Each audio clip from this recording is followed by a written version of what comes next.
It was the kind of night that wrapped Welheigen Manor in a cloak of shadows, so thick and impenetrable that it seemed even the moon dared not shine.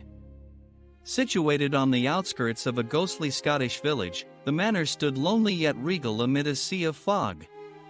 Its high, Gothic spires reached out to the swirling mists like skeletal fingers. Detective Alistair Byrne arrived in a whirl of dry leaves and tension. The message had reached him late in the evening: Lady Vivian Blackmore was dead. Her lifeless body found in the manor's solarium, a glass-enclosed atrium that looked out over the haunting moors. Byrne had long been a fixture in the realm of mystery-solving, a figure cut from stone with a mind as sharp as the Highland winds. But even his disposition betrayed weariness, a weariness earned through years of unraveling the sinister and the bewildering. The very air inside the manor was heavy with foreboding. Byrne's senses, always on edge, caught the scent of lavender mingled with something more metallic, the undeniable signature of spilled blood. Shadows danced across the manor's dusty corridors, as gas lamps sputtered feebly against encroaching darkness. Family portraits scowled down at Byrne as if they knew the manor's secrets and guarded them jealously. Lady Vivian lay crumpled amidst orchids and shattered glass. Her red velvet dress, torn, mirrored a deep crimson pool spreading beneath her. A single splinter of glass lay protruding from a pale wrist, the cut too clean, too deliberate. As Byrne examined the scene, he couldn't help but notice the peculiar positioning of the body, how her hand grasped desperately toward an overturned teacup, a detail almost too coincidental. The cup, porcelain with floral motifs, bore no traces of tea. But a faint trail of rose petals led away from it, disappearing under a locked door. Sir Harold Blackmore, Vivian's reclusive husband, greeted Byrne with a stoic facade, though his eyes danced nervously. The din of whispers echoed through the grand halls, as relatives and acquaintances muttered theories in shadowed corners. "Alistair," began Sir Harold, his voice gravel-lined, "I know what you must think."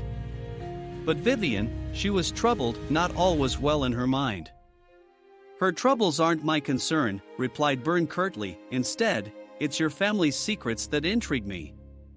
Byrne gathered the household, each an enigma of motives and masks: Eleanor, Vivian's sister; William, the estate's surly gardener; and Madeline, a once close friend turned distant. As they gathered, Byrne noticed how Eleanor's hands trembled while clutching her shawl, her eyes refusing to meet his. "Tell me, Eleanor," Byrne probed, "you seemed close to your sister. When did you last see her?" "Earlier this evening," Eleanor replied, her voice fragile yet practiced. "We argued about the inheritance, mostly. She seemed intent on leaving it all behind." Byrne savored the vulnerability in her statement, sifting through its layers, when suddenly a crash interrupted the interrogation. Madeline had dropped a vase, and the crash reverberated like guilt through the room. "So sorry," she murmured, absently gathering shards. Byrne noticed William, his countenance dark as storm clouds, observing her with reddening anger.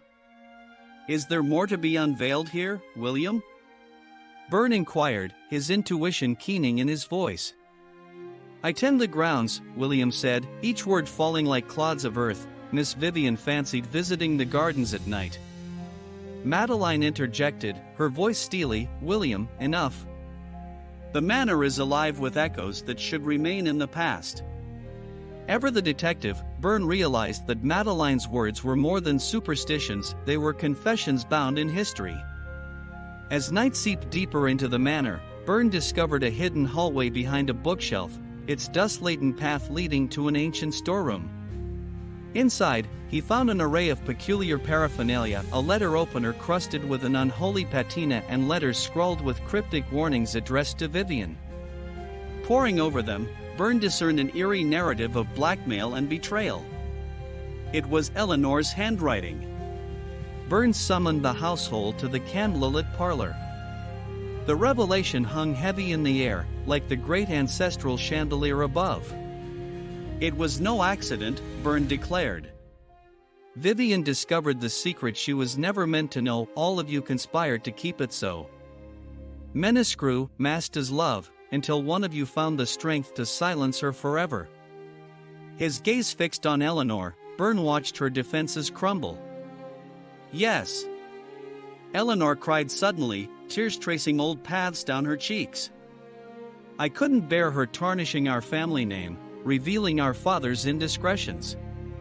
As Eleanor confessed, the deeper secret remained lurking in shadows. Byrne revealed the final clue, the overturned teacup with missing leaves. Vivian wasn't alone in her grasp for freedom, Byrne stated. Madeline hoped to escape too. She feigned ignorance, but her eyes, her soul, gripped that poisoned chalice. Madeline stood, poised with defiance, but a single glance at Byrne betrayed her final defense. "William offered silence to hide me from suspicion," she whispered. "But I loved Vivian, truly. She saw freedom where I saw only a locked door." Byrne's work was done, though the journey had left its indelible mark on him. As dawn broke and the somber congregation disbanded, shadows retreated from Welheigen Manor, begrudgingly making way for light.